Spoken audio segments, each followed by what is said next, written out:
Hello everyone and welcome back to Fandoms Podcast, your monthly home for discussion on games, TV, film and everything in between. As usual, we host Joe and the man who appears to have a massive magnet for natural disasters, Tom. How are we doing, Joe? It's a new year! Yeah, Happy New Year. Sorry, magnet for natural disasters? Do you know what? I can't remember the context for this one. If I was to have a guess, because we're still on probably stream context here, I will guess City Skylines. Or City Skylines 2. See, that's where my mind was going. It's the only thing that would involve me streaming a game and have natural disasters in them. Yeah, it was probably that. Yes. Anyway. Well, in answer to your question, I'm doing good. How are you? Yeah, I'm doing good. I'm pretty good. Today, we're talking about January's game releases, Assetto Corsa Evo, of course, and the Nintendo Switch 2, because it got revealed the other day, so we're going to talk about that. Before we do that, what have you been up to for the last month? Well, Tom, I have been busy. I have played many games. Of course, I've been playing the Snow Runner with you. Yes. I've played some Star Wars Empire at War because I've continued my Awakening of the Rebellion campaign, and Awakening of the Clone Wars released in the last month as well. So I've been playing a little bit of that, and I have not managed to get my head around the balance yet, so that is still frustrating the hell out of me. But you know, it's all a learning curve, right? I've been playing some other games as well. What have I been playing? Do you know what? It's not coming to mind, but I've played some other stuff as well.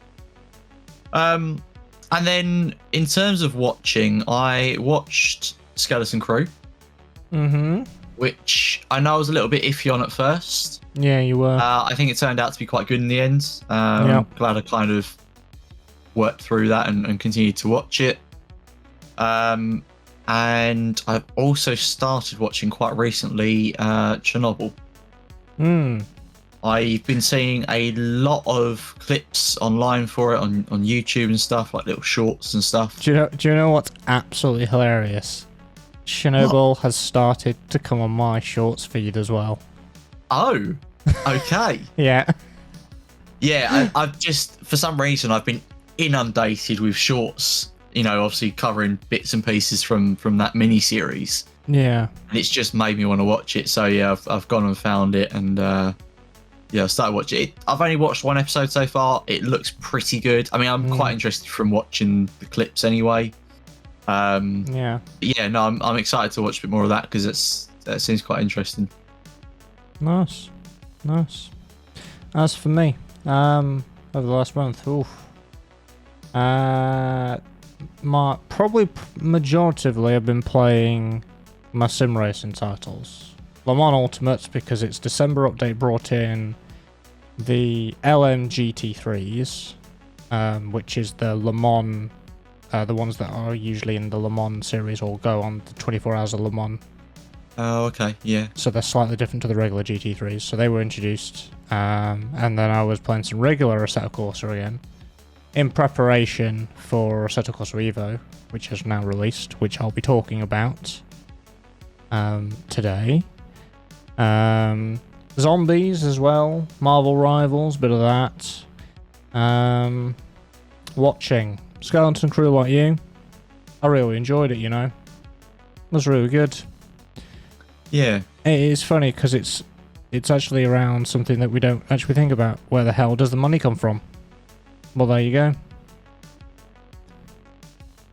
I mean, it's not something I'd ever considered before watching it, but I suppose, yeah, it had to come from somewhere. Yeah. It's probably smart them hiding it the way that they did. Because, you know, well, because of, pirates. Sorry, pirates in Star Wars? No. Hondo Onaka would never. Talking of him, I was expecting a cameo, but it didn't happen.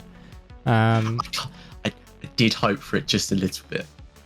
Or that pirate that appeared in Mandalorian. Or Book of Boba Fett, whichever it was. Oh, yeah. Yeah. what's it called? Gorak or something? Is that his name? I don't know. Anyway. I can't think, but yeah, I know who you're talking about. Yeah. But do you know what? It is quite good because we didn't get any cameos, which, do you know what? I think that's fine.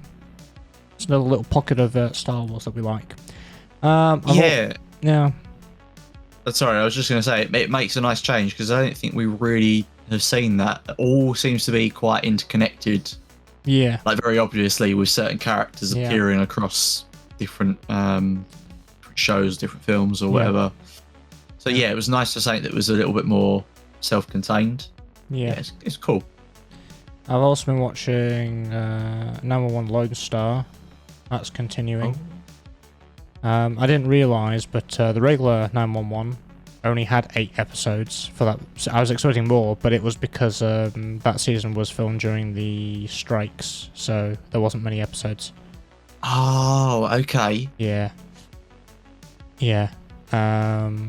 What else? Yeah, that makes sense. Oh yeah, just like you with the shorts thing.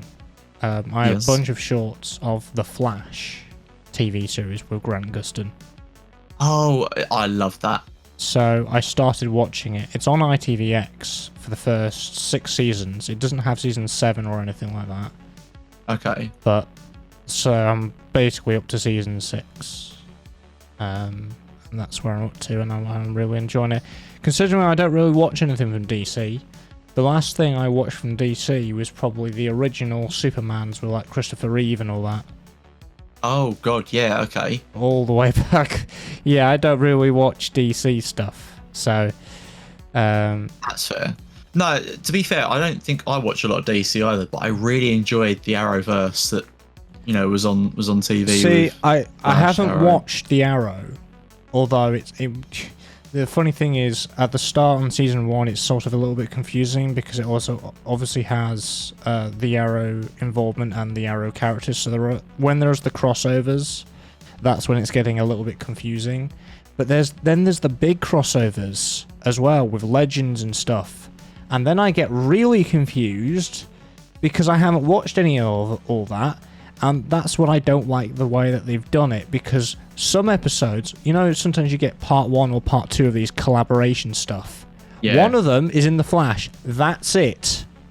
The others are in the other series, and I have no idea what's going on, including Barry Allen's wedding, which is apparently in The Arrow. And I only got part 2 of the wedding bit of what's it called, Crisis or whatever it's called. And I'm like, I have no idea what's going on. when I do a rewatch, because I was a bit like you, I've not watched the other shows in that kind of TV universe. Because I think when they made them, I think there was maybe season 1 of the Arrow, then there might have been like season 1 of the Flash and another one. So people were doing that when it was coming out. It made sort of sense. But when watching it, I want to watch one series at a time. So I want to watch all the way through Flash before I watch the Arrow or whatever.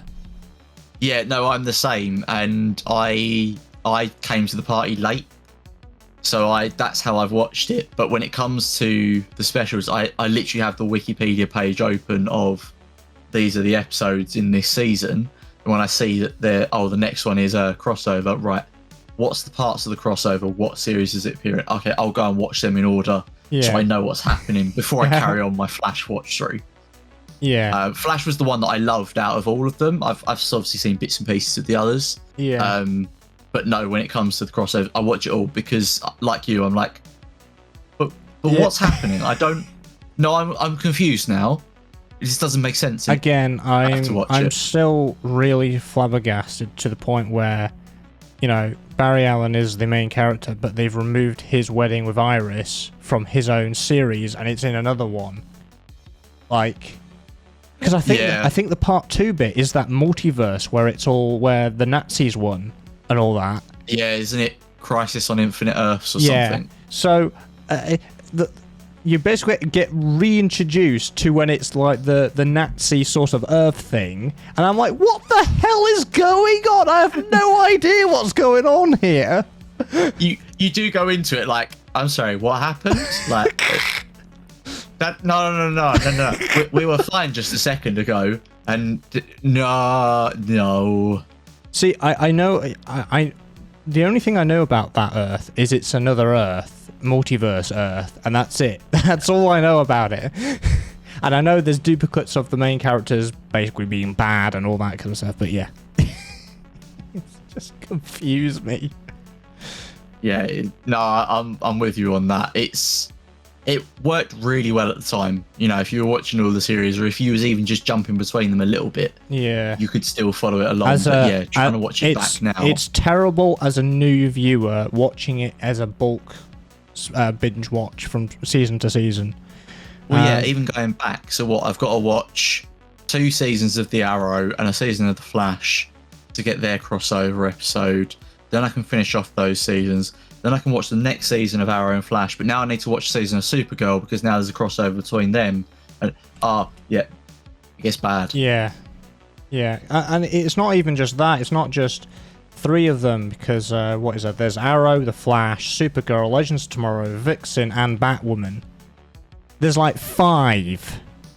Because although like Batwoman basically appears in the Flash TV series with the Crisis stuff for like 1 or 2 scenes, it's like, well, yeah, I've got to watch that now.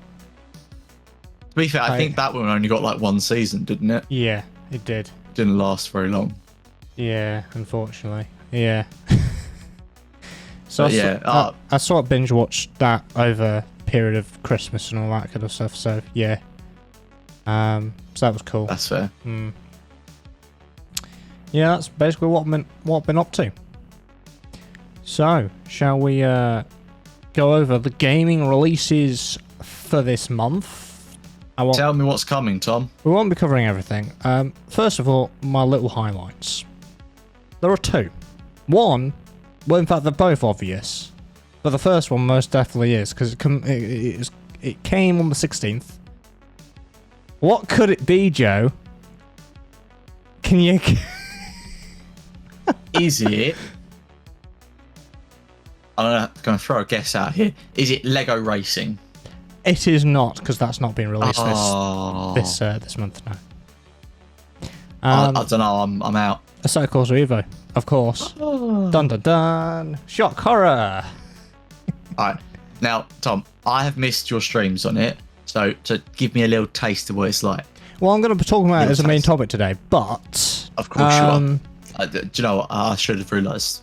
Yeah, I did say that what we're covering today earlier, but clearly that just went whee over the head. Yep. But then we got into a discussion about the Flash, and I know. Yeah, I know. It's definitely early access. It's relatively bare bones, but the feeling of the car and all that kind of stuff really good. It's really good. Okay. In that sense, it's funny. You may not have tuned into my streams. You're glad you probably didn't, because I've embodied a bunch of technical issues when streaming a game yet again, but I'm fine when not streaming it. That's frustrating. Yes, it is. It was working half the time and wasn't the other half, and yeah. But there are chunks. There are chunks, yeah. Yeah, overall, it's positive. And they've outlined a nice little roadmap as well. I'll go through that later as well. So, yeah. But it's good. Yeah. My next little highlight is another early access game, which comes exactly a week after Assetto Corsa on the 23rd. Tokyo Extreme Racer. And this is a game that it's probably, I think it's as old as the Need for Speed franchise.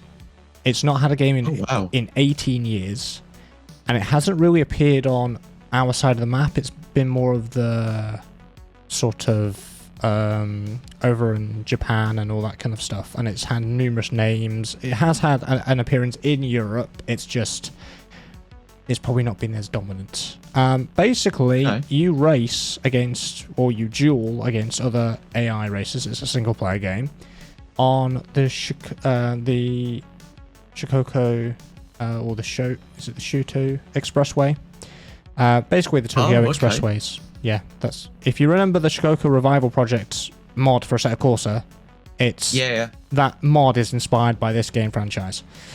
Okay. So it's a bunch of Japanese cars, and you're just racing against the AI, and it's coming into early access very soon. So I'm excited for that. I would imagine you would be interested in that, considering your love for Japanese cars. I do. It surprises me because I'll press things. Sorry, I'm looking at the Steam page because I was like, oh yeah, that does sound a little bit interesting. Yeah, no, it surprises me because on the face of it, I wouldn't normally go for Japanese cars, but actually, you're right. I do really like Japanese cars. Yeah. I don't know what it is. They're just very cool. Yeah. Yeah. So yeah, I that might be one I end up looking at. Sorry, wallet. Yeah. So they announced the pricing the other day. They said $29.99, which I think is like £24 or something like that, roughly. Not exact. That's not bad. Yeah. So considering the price of a lot of new games these days. I mean, this is early access. It's not finished. Because they want even so, they want feedback and stuff. Because it's obviously the first game in 18 years that they've done. So they want some sort, and it's the first time it's appeared on PC ever. It's always been on console, up to this point as well. So even so, most games these days release above £30. Yeah, if not £40 or more. Assetto Corsa Evo is 32, but it's a 10% discount launch for 26 at the moment. So I got it for 26. Yeah. But still, yeah, it's still the early access price. It's likely going to go up when 1.0 launches, but yeah. That's what I mean, though. It's crazy to see things less than £30.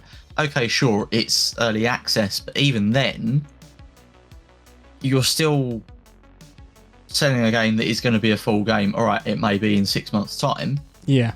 Or however long, just using that as an example, but it's still going to be a full game at the end of it. You're not going to make them pay an extra 20 quid for the rest of the game.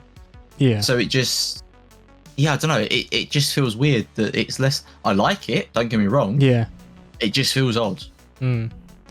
Yeah. And if you're wondering what sort of cars, we've got obviously the Nissan Skyline R34, there's the R32, there's the RX-7, there's the Supra RZ, there's the Fairlady 370Z, the Subaru Impreza WRX, there's even the Suzuki Swift Sport in there as well. I'm not as excited by that one, but be still my beating heart. There's the Mitsubishi Lancer Evolution 10 and number 5 as well, the GSR. And there's just beautiful cars. And there's the more obscure ones that I probably haven't heard of. Some more JDM focused fans probably have, but the Toyota Chaser and the Subaru Levorg, and the Mazda Savannah RX-7 as well. Probably not as known, but yeah. No, I can't say that I'm familiar with them, but it would be. I did have a quick Google of them, and they're interesting looking cars. I think one of them I thought looked quite like or very similar in terms of design style into what we would have as a BMW. I have a feeling it was more of a Japanese focused saloon car for Japan. Okay. That they made. I think that was the Toyota Chaser. I think. Kind of like a Japanese M3. Yeah, that's the sort of. It's probably not that, but that's what I got from looking at just an image of its body style and the way that it looked, because I'd never heard of it before. Yeah. But the question is to you: any JDM car, which one is your favourite if you could pick one? I know it's hard. Tom, don't do this to me. I mean, look, the Skyline has a special place in my heart. It does with everybody. Right? I mean, look, we all grew up on Fast and Furious, right? We all saw it in those films and went, I want one of those. Yeah. I can't think of the name of it, but it's the car that Paul Walker drives in the first Fast and Furious. and I've just seen that in some of the Supra. screenshots. That's it, the Supra. Yeah. And it was escaping me. I love the Supra. It's a very classic look. Yeah. It's beautiful. I want one of those, definitely. Definitely. It's just going to be me sitting here going, I want one. I want that. No, I'll have one of those. Yeah. I'll have that one. Give me the ball. Yeah, I'm going to have to play that on my own and just enjoy every second of it. Yeah. For me, probably RX-7. Particularly VL-side RX-7, because that's Hans RX-7. Oh, okay. The VL side, that's what Hans is, the body kit style. Yeah. I just love the look of the RX-7 and the pop-up headlights, and yeah, it's so cool. I love it. Because that's fair. Let's be honest, there's nothing wrong liking the R34. I mean, everybody likes it. It's one of those probably overrated cars, and some people probably judge you for it, but to be honest, I don't blame anybody that likes it, because it may be bog standard JDM car to like, but I was watching. It's so iconic though. It's so iconic. I love the rear brake lights and indicators. I just love the circle design that Nissan do for that. Yeah. And it's the reason why I also like the R32 as well. It has that sort of nice little sort of design as well. It is funny because I'm like, oh yeah, I really like the R32 over the R34, but then I look at the R34 and I'm like, actually no, I like them equally, or the R34 is just better because it just looks so nice. I suppose, I kind of see what you're saying about people going, oh yeah, that's the easy answer. Like, I get where that comes from, but kind of to JDM, the R32 is what the Mustang is to muscle cars. Yeah. I think, or at least that's always been my view on it, at least. People might disagree with me. But, when you think of a muscle car, everyone thinks of a Mustang. Especially a classic Mustang. It's kind of up there with, it's become synonymous with that group of cars. Yeah. And it's kind of, I think it's probably fair to say it's important to the development of those cars as well. What we see today, there's a lot of inspiration that comes from and because of the popularity, the R34 is incredibly expensive to buy. Oh yeah, I mean, definitely. You can get a not so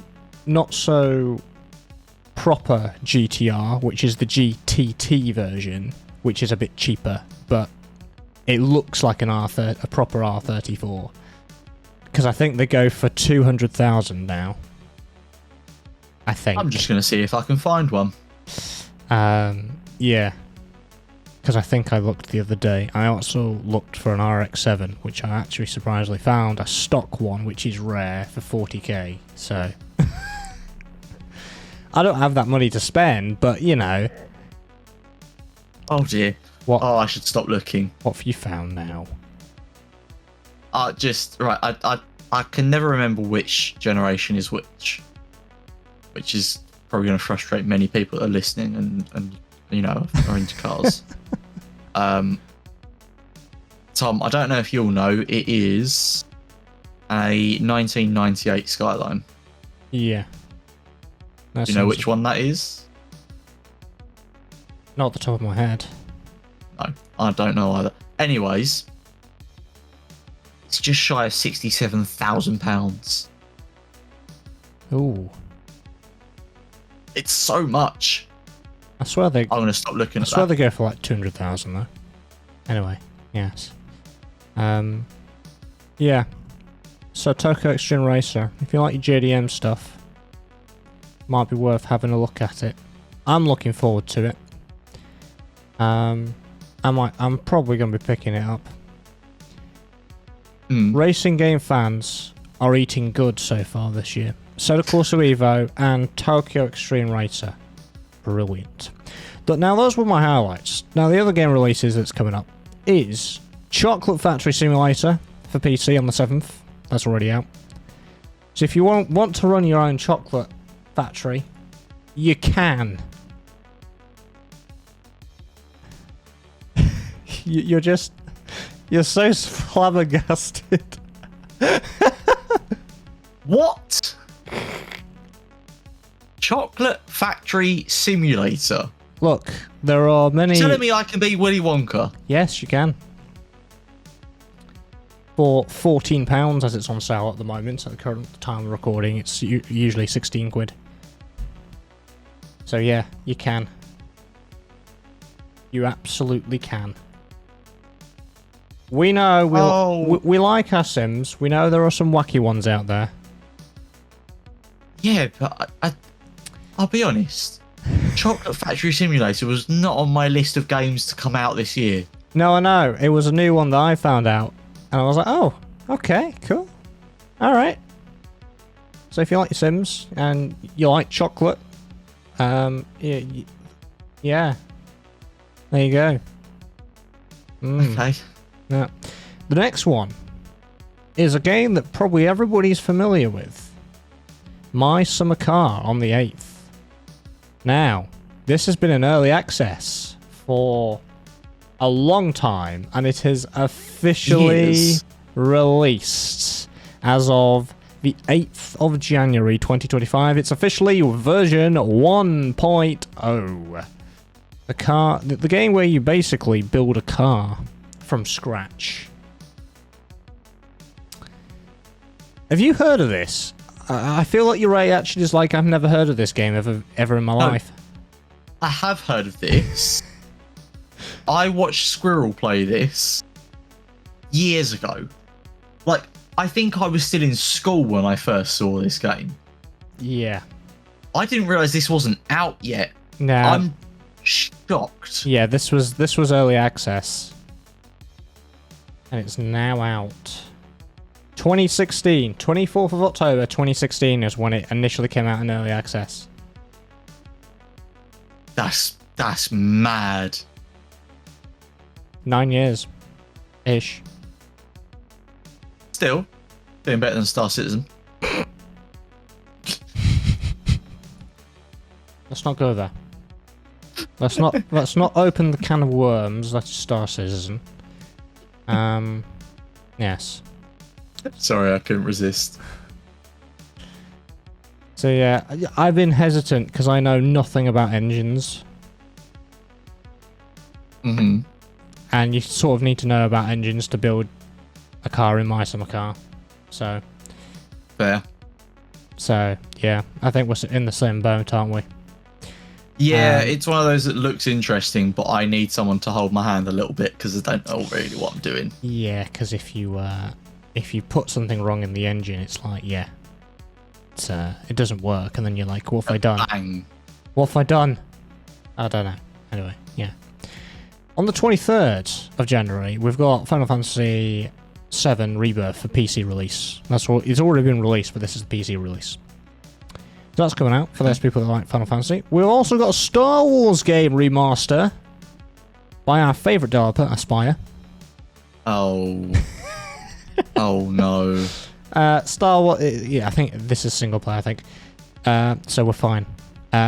Star Wars Episode 1 Jedi Power Battles for PC, Xbox, PlayStation 4, and 5.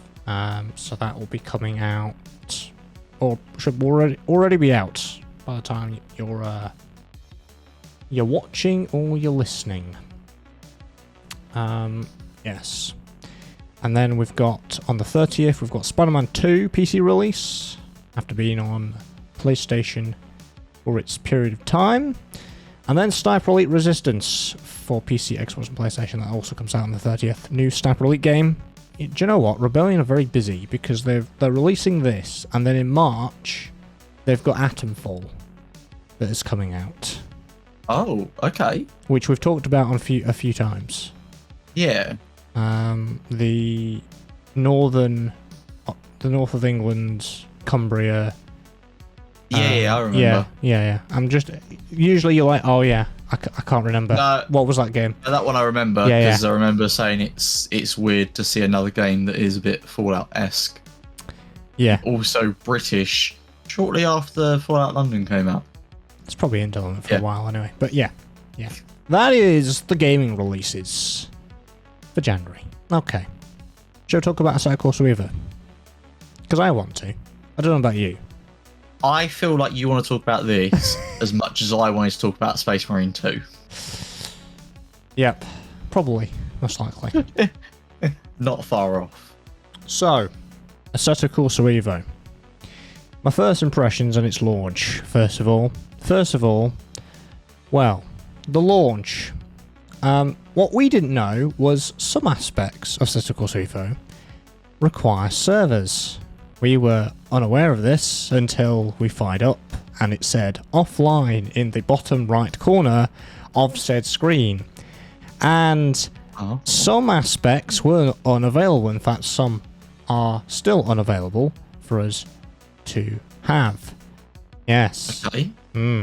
So, what was included was meant to be 3 game modes, single player with free practice, quick race, and the driving academy mode. Just to clarify, the driving academy mode is an A to B time attack game mode, and it will allow players to learn sections of track while driving a wide range of cars and classes.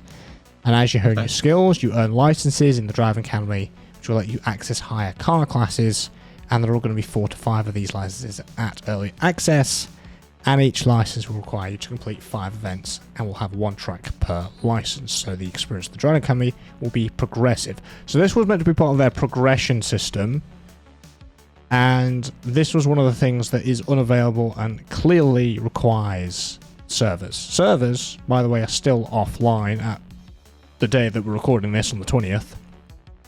Okay. So we don't have access to the driving academy.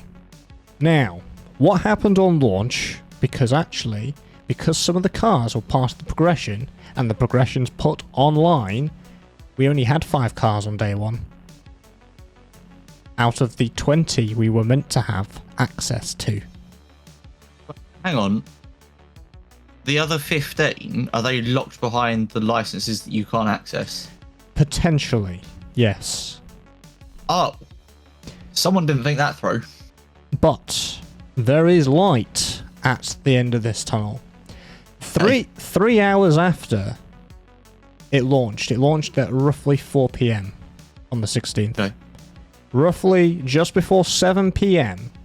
they put out a patch that allowed everybody access and have access to all cars offline. Okay, that's good. What a great response time from Cunards. They recognized a problem and they said, you know what? You can have them all right now. Bang. Yeah, clearly someone went, oh, that wasn't intentional. Let me just fix that. Because the server's all overloaded with everyone trying to log in. Yeah. Right. Where have we heard that one before? What we haven't heard is that incredible 3-hour response time of saying, okay, yeah, here are the rest of your cars that you can now play. Hang on, Tom. EA, are you paying attention? Sorry, just making sure they're listening. What I need to clarify here is the entire game isn't fully online only. We were still able to go in with 5 of the cars on all of the tracks. The tracks were available. We were able to race. We were able to go into practice. All the single player modes, because this doesn't have multiplayer yet. That's further down the line. But it's sort of been half and half. I think they want all progression online so no one can actually cheat or anything like that. Understandable, Okay. but I wish everything was just offline. Yeah, you know. But yeah, I mean, I kind of see why they're doing it. Live service seems to be the way of things a lot more now. yeah. But this was Whether for this right was or for wrong. this was a bit of a hybrid between the two, which I suppose is Yeah. better than what we've had with other titles coming out. Yeah, sorry, I should clarify. I don't mean live service entirely, but an element of live service in the progression side. Yeah. Yeah. So, yeah. And today on the 20th, because also car customization was locked as well as the driving academy and all that kind of stuff, so we couldn't change the color of our cars or anything like that. They released a patch today. We can now customize our cars. So they are working towards getting all the systems offline. I hope they'll keep offline. This obviously is a temporary solution maybe to them. We don't know. Yeah, so that's sort of what happened at launch from the first sort of few days. It's good that they're recognising it, though. Yeah. That is very good. Credit where credit is due. Remember, Kunos isn't a AAA studio. You might think they are because they've done 2 prior titles, but I would say they're a small AA studio. The fact that they have that response time of 3 hours of saying, okay, you've not got access to this, there you go. Boom, sorted. There's just one guy still in the office coding furiously. Quick. I will fix this. Yeah. Yeah, so that's what happened. As for my first impressions, I think, yes, this is definitely early access. There were I've had some stutters. I've had one singular crash within the first 3 hours of playing. But overall my experience has been smooth and positive. Streaming it, not so much. That is a whole kettle of fish in itself. But I'm not talking about that. Okay. Alright. Because it's not really applicable to most people, is it? No, true. Because, yeah, streaming takes more processing power and all that kind of stuff. It might be to do with that. I don't know. Obviously, it's not optimized fully yet. The handling is really good. I like the handling. The weight of the cars. It feels like they've taken things more from Assetto Corsa Evo because that's their more newer title. And they've refined things and made them better. I know that game's specifically around GT3 cars, but the physics were pretty good. And going over curbs in ACC seemed a bit... I think the suspension was a bit bouncy. Sometimes if you went over a curb, it could really unsettle the car. But in this, it feels really nice. The force feedback feels really nice. Even out the box, it feels a really good starting point for what it should be, which is sort of what we're looking for. Graphics look fantastic. I've been playing some of the races where I've put the time on times 48, so in a 20-minute race I can go from day into the night and then into the morning again, and those dynamic transitions are really nice. Okay. They're really smooth, and it looks great. Yeah, I had to go in the rain as well. Okay, how was that? It was interesting. I feel that they haven't done the dry lines yet. You know, you get dry lines on track. Yeah. The wet and dry lines, where the dry lines are more where the grip is, and the racing line isn't where you're supposed to be because you'll slip and slide. I feel that isn't there yet. In terms of where to go, it's not very clear where the dry lines are on the track when it's raining. But apart from that, it does feel good. It more feels like it's loss of grip, which I suppose is an easy way. There's no, although there's a fuel gauge. Fuel isn't a factor yet. It doesn't go down. It doesn't work. Okay. And neither does brake bias for some reason. But anyway. That doesn't necessarily matter right now, because obviously it's what we have is an early access build to start us off with everything.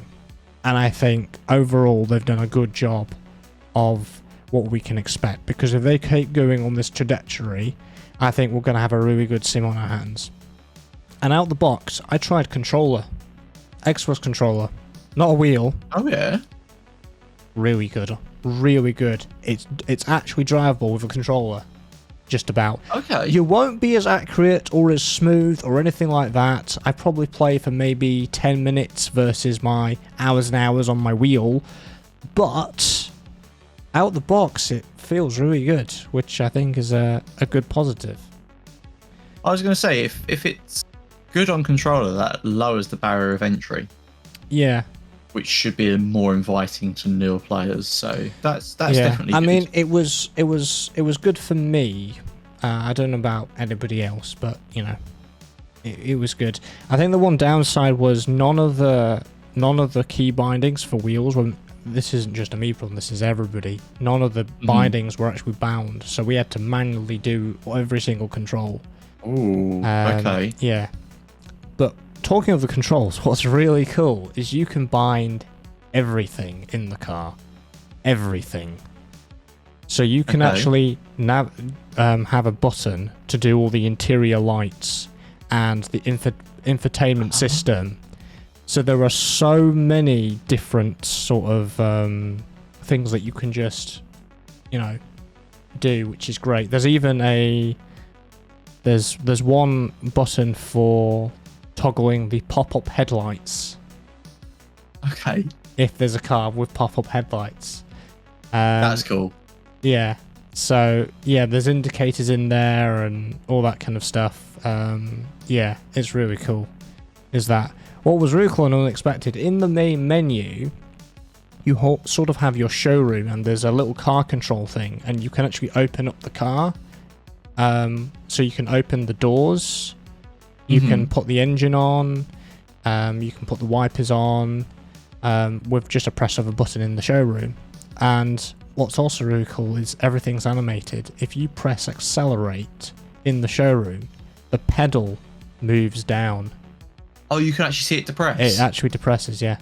Oh, that's cool. But not only that, so it really is interactive. So that interactive showroom, you can change its background. So there's one in a garage, there's one in a showroom, there's one outside, and you can change the day and night in that as well. So you could take some probably really nice screenshots in just the main menu. But that's cool though, because look, there's people like me who play for the visuals. Yeah. I'm not a good racer. I'm never going to be a good racer. Yeah. I don't put that much time into racing games, especially not simulation racing games. Yeah. But I like to see some cool cars. I like to drive around and, have a bit of fun with it. Being able to see that and play around with the lighting, as you say, between that day and night cycle, that's really cool because then I can see it all lit up and it gives it a whole different feeling. I love that. Obviously, this car's only in a stationary place. You're not actually driving it, but it's in that element where you can see it in all these different lightings and all that kind of stuff. So, yeah. It was just something I wasn't expecting to be included in there that was there. Yeah. So that's sort of what I've got so far, really, for my sort of first impressions. Yeah. I wanted to also talk about the early access content itself. So the cars in question, the 20 of them, we've got an Abarth 695 by Posto.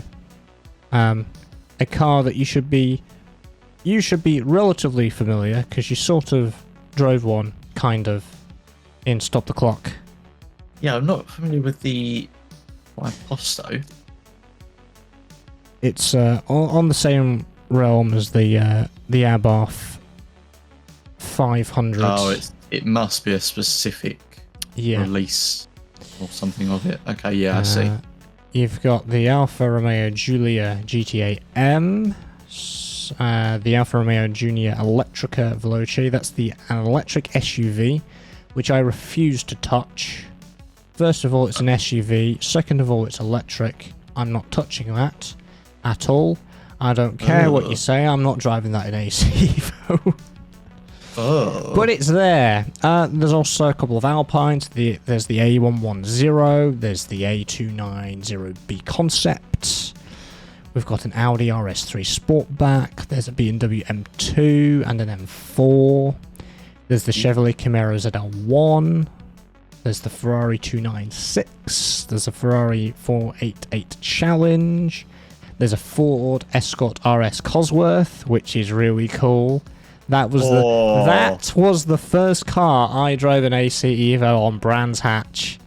Oh, what a car! Yeah. There's a Honda S2000s. There's a Hyundai i30N. There's a Lotus Emira. There's the Mazda MX-5 ND Cup. What? Tom, have you not heard the adverts? What? It's not Hyundai. Oh, for God's sake. It's Hyundai. Hyundai. No, I'm gonna pronounce it how it's spelled, which is Hyundai. There's a Hyundai. I don't care what I'm with you on this. I don't care what the creators say. I'm with you on this. Every time I hear that advert from Hyundai, it's no, it's pronounced Hyundai. I'm like, have you seen how it's spelled? It's Hyundai. Hyundai. What? Hyundai. Where's the Y? Is it silent? It's like you in the middle. Hyundai. So where's the H and Y then? It Are they merges silent? into one. It merges into one. Hyundai. Oh dear. I'm with you. It's Hyundai. I just wanted to make the joke. Sorry, carry on. Yeah. MX-5 ND Cup. If you don't know, the ND is the newer MX-5, not the older one. Okay. There's the Mercedes-Benz AMG GT2, one of the race cars. The other race car is the Ferrari 488 Challenge. There's the Porsche 992 GT3 Cup, another race car. That thing sounds incredible. It sounds like a proper Porsche. Oh yes. Oh yes. We've also got the Toyota GR86 and the Volkswagen Golf 8 GTI Close. Well, that's the more newer version. Yeah. What have I driven? I've driven the Alfa Romeo Giulia, the Alpine A110, the... what else? The Ford Escort, the Honda S2000, the Hyundai i30, the Lotus Emira, the Porsche, and the Volkswagen Golf. I haven't driven everything yet, but that's what I've driven so far. Okay. The sound design's really good as well. That's something I forgot to mention. I do feel that some engine sounds are more... they feel like placeholders. Unfortunately, I think that's the case with the Ford Escort. But I don't know, though. I don't actually know what one of those actually sounds like for a comparison. But yeah. The Porsche 992 definitely sounds proper. I'm not sure about the i30, actually. Because I had Baker come into my stream, and I went on the Hyundai i30, and he was like, "That doesn't sound like an i30 at all." Okay. Yeah. But overall, yeah, the sound's great. Obviously, this will increase as development goes on to eventually around 100 cars by version 1.0. This is our starter. Tracks, we have Imola, we have Brands Hatch, we have Laguna Seca, we have Mount Panorama, and we have Suzuka. And what I didn't realise is we actually had some of the variants. So the Suzuka has the East variant and the North variant. Brands Hatch has the GP and the Indy variant as well. Okay. Yeah, so there's the different variants in there as well. But yeah, very fun. It's funny because I've just been relearning Imola on Le Mans Ultimate, and that's now transferred across to this, which is good. Brands Hatch I know, Laguna Seca I know. I just need a little bit of practice for that. Mount Panorama, that was in my last stream. Don't go and watch that. Please don't. Don't. Well, now I need to. Yeah, I thought it was a good idea to try and practice Mount Panorama. I've not been on Mount Panorama for such a long time where I need to relearn the track. And you can tell. You can tell. Is it that bad? I took the Lotus Emira out and on that, and the mountain took the best of me, unfortunately. It's the problem is the mountain climb and going down the mountain and the tight bit at the top. Have you driven on Mount Panorama? Do you know what I'm on about? I don't think I have, though. No. It's one of those tracks where you love and hate, because the first bit from the line is quite good. Then you've got the climb up the hill, which is difficult because it's very tight. And then you've got the climb down, which is also a little bit scary. And then you've got the last bit, which is really nice to do. It's just that little bit of the mountain that really gets you. And that's what makes the track difficult. Okay, alright. I should have done Suzuka, to be honest, because I I'm familiar. Mount Panorama and Suzuka are the ones that I'm probably the least familiar with, but I think I can actually keep it on the track in Suzuka rather than Mount Panorama. But yeah, I'm really good at keeping cars on tracks. Well, actually, you say that, but you went off. Oh, I'm really good, Tom. Really good. You only went off twice in your final attempt. That wasn't me. Final attempt on Stop the Clock. That was the Tame Racing Joe. It's clone. Yes. Not me. I see. Yeah. Yeah, anyway. We're supposed to have 20 tracks by version 1.0, 5 more added by version 1.0. So, again, we're going to be getting more. Yes. That's good though. That feels like. Is that what you would expect? Is that what you would expect in terms of content? Would you be happy with that if you were to buy it right now?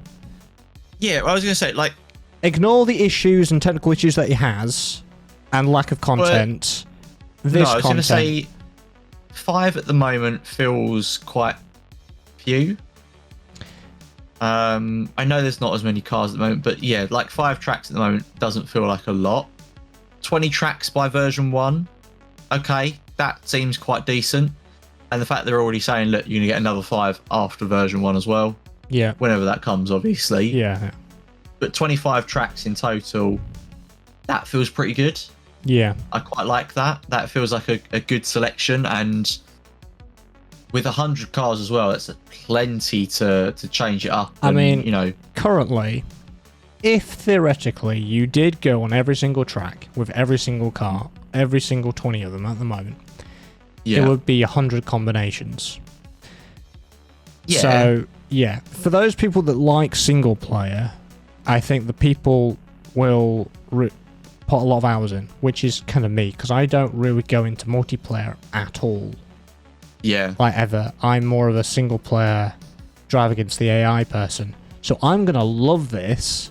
Everyone else is going to hate it, because I've been seeing a few comments saying, oh yeah, it's only going to keep you for like 2 hours and that's it. No, it's not. Oh no. This is great. I mean, it is one of those games where you're not playing it to do something different every single time.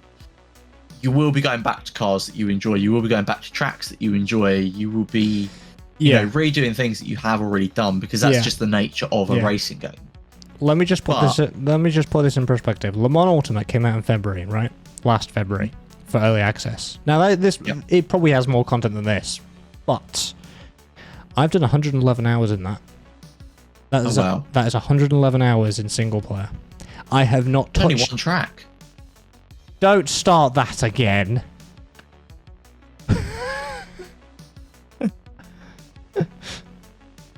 You should only be driving on Le Mans. It's Le Mans Ultimate. It's Le Mans. Don't forget about the other tracks. They shouldn't be there. Right. Anyway, people watching and listen. No, I'm not done. Oh my god! People watching and listening at home, put down in whatever comment section there is. Tell me that you agree with me. If it's Le Mans Ultimate, it should be on Le Mans. The other tracks shouldn't be there. It should be 24-hour endurance racing Ultimate, because there's other tracks. Well, you messed up. It is the official WEC championship game, so it's meant to have everything in that season and all the cars in there. So, no, I'm sorry. My original point was that's 111 hours, and I haven't even touched multiplayer. Yes, so I'm gonna be content with this probably for a while. Plus, when they get the servers and everything back online, we're gonna have the driving academy to do as well for progression and all that. So that's gonna be starting. So in terms of development, go on. I was just gonna say, mention or going back to that point about the servers coming online and giving you the progression stuff. I know you mentioned it kind of earlier, but it does make me wonder if they will then go, okay, and now you need to unlock these licenses to get other cars. Yeah, I think the plan was you get an entry car that you start with, and then you progress upwards like you would do in a proper sort of career mode, which, makes sense, and that's fine. Because we also knew what they've mentioned was, because we had a discussion about this in previous podcasts, saying if you don't want to do the career progression, you can rent the cars. You just can't customize them. And that's the only limitation, which, again, I'm going to make up the point now. You don't really do that in Assetto Corsa OG anyway. You just pick a car, pick a track, and off you go. Yeah, I'm in two minds about it. I know there are some people that will sit there and, customize their car all night long. And then there are some people that will just want to grab a car and go and drive. Yeah, but remember, Assetto Corsa Evo isn't going to have as much customization as, say, Need for Speed Series. It's going to be very much tuned down. But then, there's also people that would have been playing for however many months that will then have to get access to certain cars again. And yeah, they can rent it, but obviously people won't necessarily want to do that. They'll go, well, no, I had that car. I want it back. So we'll see what they do with it. It'll be interesting. With each build, Kunos is going to gather feedback. That's what early access is there for. And they're going to continually add new content. And these builds will gradually add cars that are more extreme and more powerful, so the devs can provide an experience that matches the game economy. And so there are going to be 4 or 5 key updates expected during the early access period. And version 1.0 is expected to arrive in autumn this year. So that's what, September? Okay. September at the earliest? December at the latest? I was going to ask about when version 1 is supposed to come. There's my answer. Yeah. Okay. So we've got a few months. Yeah. Essentially sort of 9 or 10 months. It was funny because when you fired up the game, the first thing that you got was this early access roadmap image, and I was like, whoa, we didn't know about this. Oh, okay, cool. So they're sort of doing content drops in between these major drops. So we have a coming soon for content drop 1. We're getting 2 new cars, new special events, and a new track. Fuji Speedway is coming. We don't know when that content drop 1 is, but coming soon could mean we could be getting in the next month. We could be getting in 2 months. We don't know. But we're getting 12 individual updates, including those content drops, between now and autumn. So, by my estimate, 2 of them are going to be smudged together, and then we've maybe got 1 a month. And that takes us basically to the end of the year. So, the second early access release, they've actually said what's coming. An additional 6 cars, COTA, so Circuits of the America circuit, single player custom race weekend, because we don't have that right now, new special events, the replay tools and gallery, that's why it's grayed out at the moment, VR support step 2 and triple screen support step 2, so that's already in, they're just improving on it. And then that's it for the second early access release. Then we'll have content drop 3, which I think will be similar to content drop 1, a couple new cars, special events, and maybe a track, maybe, not quite sure. The third early access release will then have multiplayer, so multiplayer will be introduced. Then we've got another content drop, and the fourth one will add free roaming, and that's the one that's probably going to have an interest of a lot of people. So the fourth update will have that, and then we've got content drop 5, 5th early access release, and this goes all the way up to the 6th early access release and the 6th content drop. Before then, version 1.0, which is autumn fall, which will have, they've outlined this specifically, 100 vehicles, 16 circuits, free roaming, single player multiplayer modes, dynamic weather, game economy, driver avatar customization, car dealership and showrooms, car customization, car tuning, VR and triple screen support, photo mode and replay gallery.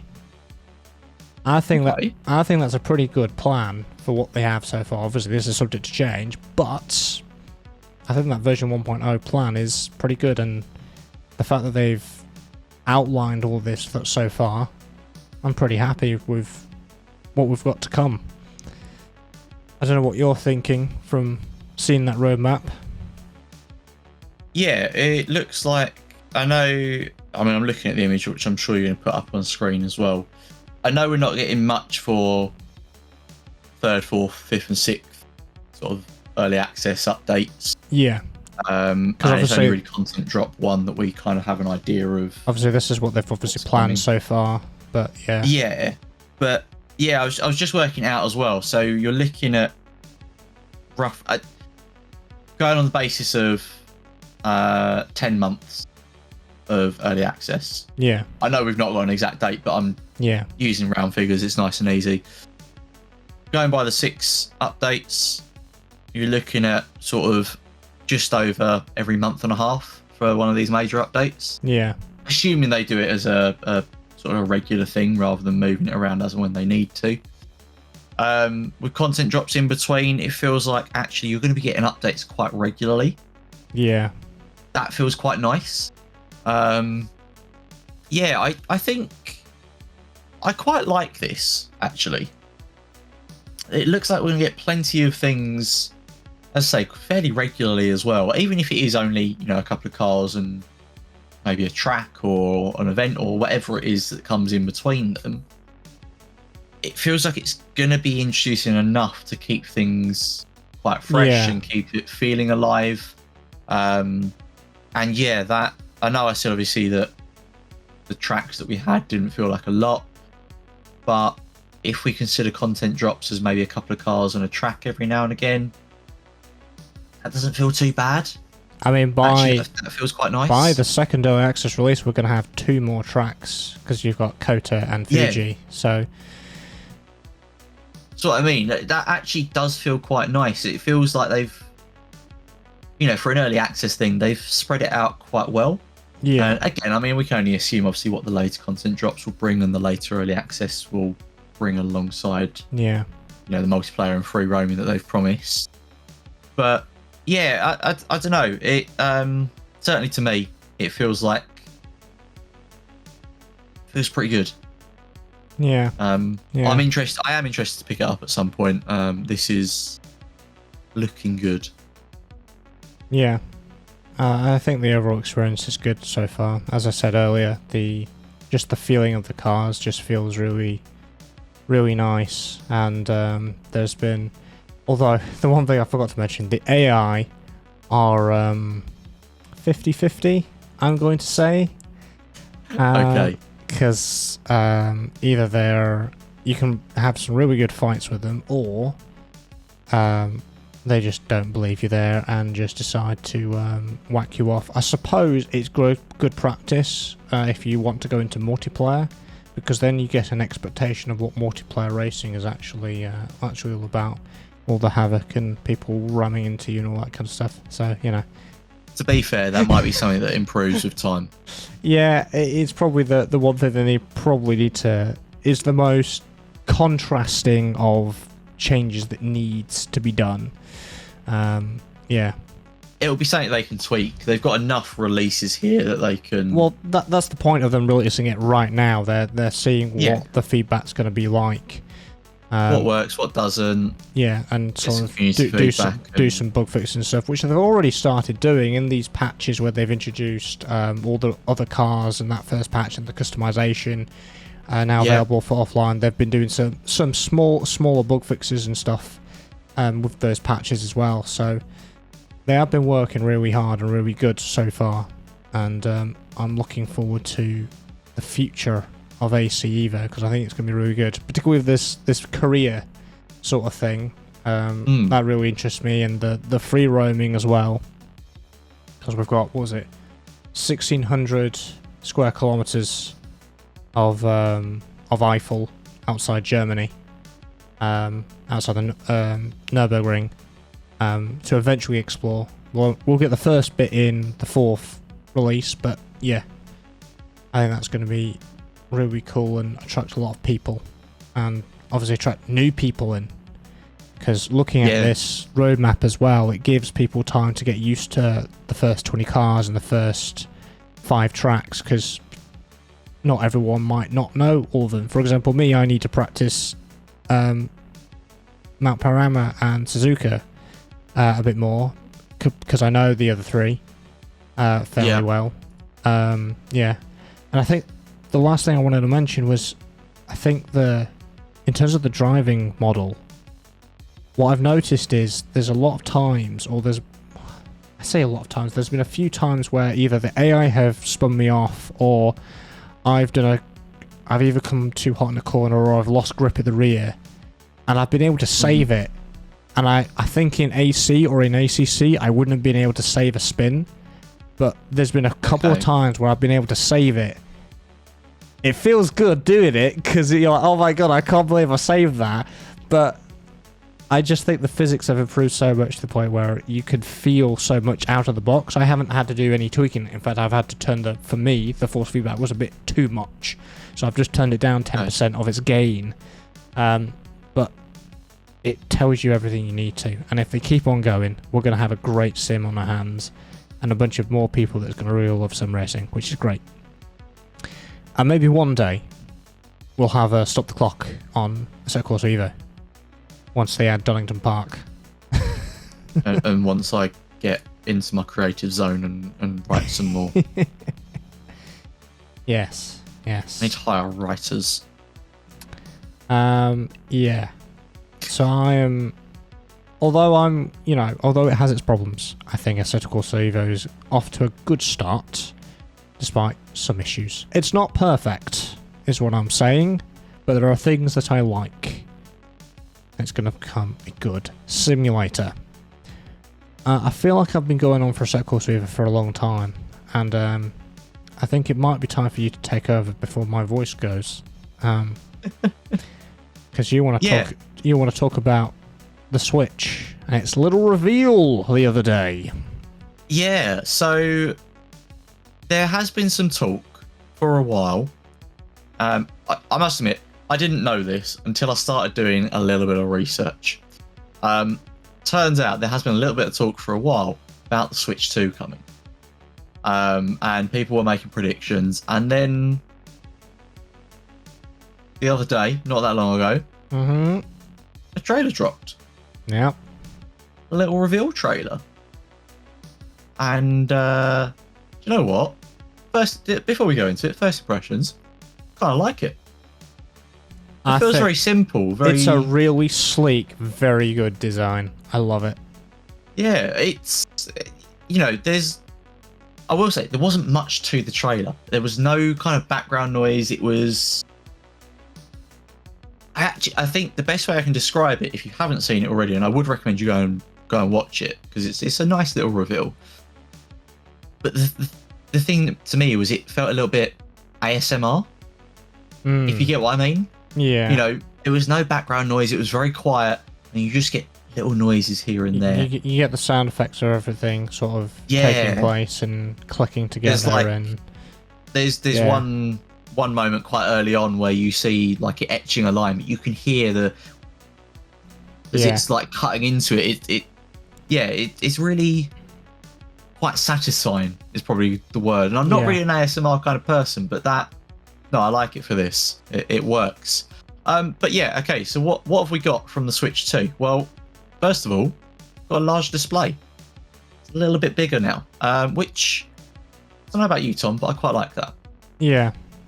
I have the original Switch. I have seen a OLED Switch, which my friend has. They're okay, but they feel a little bit too small for me. I know it's still meant to be a handheld, but maybe I'm old. Maybe I'm just old now. I just want a little bit of a bigger screen. But no, for me, that's a very welcome change. Tom, I see you've made a note here about a second USB-C port. Yeah, they put it at the top. Yeah. Ah, I missed that. Yeah. Fair dues. I'm going to spitball ideas here. I think it might be for peripherals. Something else that we can attach to our Switch later on down the line. Don't know what that is yet. We've not seen anything. I might be entirely wrong, but might be something we see coming. I'm open to that. Next thing we've got is a new kickstand. I don't know about you, Tom, but I feel like the kickstand, certainly on the original Switch, wasn't that sturdy. It was one piece of plastic that comes out, I think, isn't it? Yeah, and I mean, I certainly found that if I tried to stand it up on that, it fell over quite often. So, nice design. I don't think it worked in reality. There it is. There you go. Thank you. We have props. There it is. Yeah, it's a little bit flimsy. It doesn't really hold it up very well. I don't know. I think it could have been designed better. But all credit to them, they have redesigned it. It's a lot more sturdy now. It's rather than being, you know, a little foot on the end, it now goes all the way across the bottom of the Switch. Yeah, I think that's just generally just better design, just because it covers the bottom bit. I know my camera's probably not gonna, but yeah. Because also, it bends backwards. Yeah. It's not just a stand. You can obviously lay it flatter, which I'm sure there will be a use for that. I'm sure they've planned ahead for that. But it's nice. I suppose you've got an adjustability to that now, so you can obviously tilt it as much as you want it to be tilted. Because you could try and have it just, well, the kickstand's there to have it like there, because you could have it like right in front of you and be playing it at that more tilted angle, but you're resting it on the desk or whatever you're on, so it's a bit more comfortable. For example, you could pop the Joy-Cons off, prop it up when you're on a train journey, and play some Mario Kart. Yeah. It's you know, it works for being a portable screen. If it's like the main Switch, it will have the extra controller come with it, where you can click it on. Yes. Oh yeah. I know what you mean. The handheld piece. Where is mine? Somewhere. Got it. Here it is. Right. There we go. Yeah, that thing. So they do show one of those off in the trailer. I imagine it will come with the initial release. It may be separate later on. But yeah, there's one in the trailer, so I would assume we will get one with the Switch 2 on initial release. Yeah. But yeah, the new kickstand, I'm a fan of it. Like I say, it's a lot more sturdy, or it appears to be more sturdy, and I think that's a very, very welcome change. Yeah. The next thing we've got is, of course, with a large display, we need larger Joy-Cons to match it. The original ones would obviously look a bit silly alongside it. I quite like that as a change. I don't know about you, Tom, but for me, I feel like the original Joy-Cons were just a little bit too small for my hands. Yeah, I mean it goes with the entire design, doesn't it, with the display and all that? Yeah, but it's very compact, and I think that's sort of, it is quite small actually. Yeah. Do you know what I mean? It feels like if it was just a little bit bigger, it would feel quite nice. But I know that's not really a size comparison. Google Pixel 7. Oh, that's not. It's very small. Yeah. Very, very small. So, yeah, I personally, my thought has always been with the Joy-Cons, I'd like them to be a little bit bigger just to fit in my hands better. Yeah. I will say I understand that Nintendo is very much a family gaming company. So they design things obviously to be suitable for kids as well. Yeah. And I think that was very much the design philosophy with the original Joy-Cons. Hopefully they still keep that element, but it feels a bit nicer to hold with the new ones. Like I say, with the amount they appear to be big, because they do a bit of a comparison, I think they look to be a good size, and I think they'll be a much more comfortable bit. I will say we haven't had any specs revealed yet. It's a very simple reveal trailer. Yeah, it's just a first look and that's it. Yeah, but that said, that's not that bad. One of the things that I have heard is that games will be backwards compatible. Yeah. So you'll still be able to play your original Switch games on the Switch 2, which would suggest that it's at least going to be that good. I would expect somewhat better, but time will tell exactly what we're going to get internally. One thing that is definitely worth mentioning is they've shown off Mario Kart 9. This will be coming with the release of the Switch. And I'm going to have to quickly look it up because I did make a note of the date and I've completely forgotten.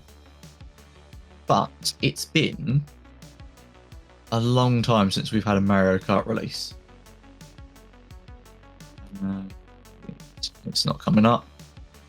Right, Tom, do you know when Mario Kart 8 came out? Nope. Not a clue. May 2014. 2014? Really? It's been almost 11 years since we've had a Mario Kart. Yeah. It's been a long time. Now, obviously, Mario and Mario Kart, by extension, is a long time franchise of Nintendo's. You know, it's one of their flagship franchises, and to not have one for that long is crazy. So I think it's nice that we get Mario Kart or a new Mario Kart. Do you know I what think else it's a is very welcome crazy? addition. What's that? The last time I played Mario Kart It was during the Wii. That was the last Mario Kart I played. Oh, wow. Yeah. Okay. Good lord. I don't know why I just didn't get it for the Switch. No, that's fair. I don't know why. I just didn't. I never got Mario Kart myself, but I have played it with friends. In fact, I had the Wii accessory where you put the remote in the wheel. Put it in the wheel. Yeah. Ah, that was great. Quality.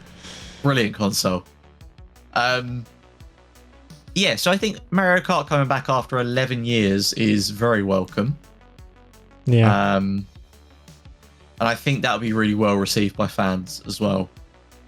You know, it's one of those games that just seems to be quite universally loved as a bit of a party game or whatever. You can just throw it on and have some fun. I think someone noticed just from the screenshot it had a grid of 24 or something, which hasn't been seen before or something.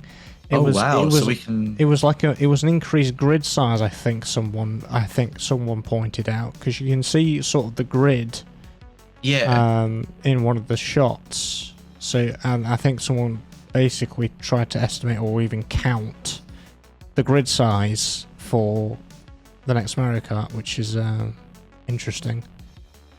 So it might even be a bigger grid size as well. Which, if it is, I would be very surprised if we don't get some new, larger tracks. Because, I mean, we all know how crazy Mario Kart is. Yeah. Can you imagine existing tracks with more people? Insanity. But with all those bananas flying around and shells. You won't be able to drive without hitting something. Minefield. But, you know, I'm here for it. The craziness is part of Mario Kart. I'm looking forward to it, definitely. Yeah, we don't have a lot more information than that at the moment, but there is a Nintendo Direct coming on the 2nd of April. I would be very surprised if we don't get a lot more information there. Yeah. I think, you know, the fact that they've dropped this trailer now is to get some talk starting, get some hype growing. I mean, everyone's been talking about it for so long, saying, when's the Switch 2 reveal, when's it coming, and then they finally dropped it. Yeah, so yeah, I think, you know, dropping it now to draw out that hype, you've got, you know, a little over a month until the Nintendo Direct. I'd be surprised if we don't get a lot more information then, and I'll be interested to see what they reveal. Whether they reveal some of the specs or some new games that might be coming out on release. If we get to see more of a look at maybe what that top USB-C port is for, and whether there is any peripherals that are designed for that. I just don't know. There's obviously a lot of speculation at the moment. But yeah, the bottom line is I'm very excited to see some more. There is a note here, Tom, I think you've put this down. Yeah. There's going to be hands-on sessions at select locations. Yeah, I think from what I heard, this was going to be a free thing that you can sign up for, and you can basically play the Switch 2 early at wherever it is. Yeah. That's cool. That's cool though, because then they're going to get some community feedback before release. Yeah. I like that. Be interesting to see, because I imagine a lot of content creators will travel to get hands-on and get a feel for this. It'd be interesting to hear what people are saying, having had a go with it. Maybe I'll have to keep an eye out, see if there's one nearby me. It probably will be. I would be surprised if there wasn't one in London. If it's going to be anywhere in the UK, it's going to be London and nowhere else. I mean, you might be right there. If there is, then I might see about whether I can make my way down there and check it out. I'll try and make a sneaky video for you, Tom, so we've got some deets. But no, yeah, interesting. Wasn't expecting that. Kind of came out of the blue for me. Like I said, I wasn't hearing the talk, but it was there. Yeah. Let's talk about price predictions. Tom, I've just had a look. You can currently get the original Nintendo Switch for £249 on Amazon. Ah. So, how much do you think a little bit cheaper than the actual retail price of $259, but yeah. Yeah, I mean, look, everyone's going to use Amazon. Yeah. But yeah, what do you think would be the kind of price for a new console? It's going to be bigger. It's going to have better specs. It's going to be in the range of whenever I do a prediction on the podcast, it's never right. It's never right. Yeah. I think it'll be in the range of $299 to $399. I don't think it will be higher than that. $399. Yeah, I mean, I was probably going to go with 300 or around about there.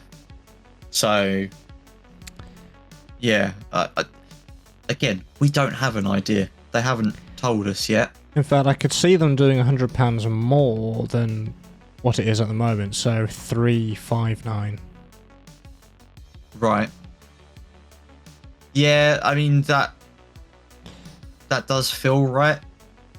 I kind of see what you're saying. I think one of the things that I noticed when I got a Switch was, oh my god, this is so much cheaper than an Xbox or a PlayStation. So I think they'll try and keep to that. No, do you know what? I was having a similar thought. I think they will try and keep the price down because, again, Nintendo's always been like a family gaming company. They're not trying to do the most powerful console with the most AAA games. They do their own thing and they make games in-house, and, you know, they're quite happy doing that. So keeping their costs down has always kept them competitive because you can pick it up and play with your family and play with your kids. And yeah, I'd be surprised if they drift away from that ethos. So yeah, I see what you're saying, and I hope that does mean they keep the price down. Yeah. But, what I also noticed, obviously, this is on the end screen of the trailer, but it's the same cartridge size as well, because it says it will play physical and digital backwards compatibility. Yeah, I did see a comment about that somewhere. Supposedly, they will be using the same cartridges, so obviously to keep that backwards compatibility. But that's nice because it's not going to be. We could be seeing the same thickness actually of that. Potentially, it doesn't look any thicker, does it? It no, just looks taller and wider. Yeah. No, it will be interesting to see. I'm excited to hear a little bit more about this, and as I say, if there is somewhere nearby, and you're probably right, it probably will be London. Yeah. I'll see if I can book a slot to go and have a look, because that would be quite cool to see. Yeah, because I think one of the speculations going prior to the release was, is the dock going to produce a bit more power? So when it's docked, we have a more powerful console, but when it's undocked, it's more of a handheld style. I'm just wondering if that's something that they would do or not. I don't, just based on this trailer, I don't think it will, but that's one of the things going up that some people were saying that it could be doing to make it more powerful. Yeah, no, I agree with you. Just based on what we're seeing in this trailer, the dock doesn't look any thicker than the current dock. Yeah. And I fail to see how you can fit anything in there that's going to make it more powerful docked than undocked.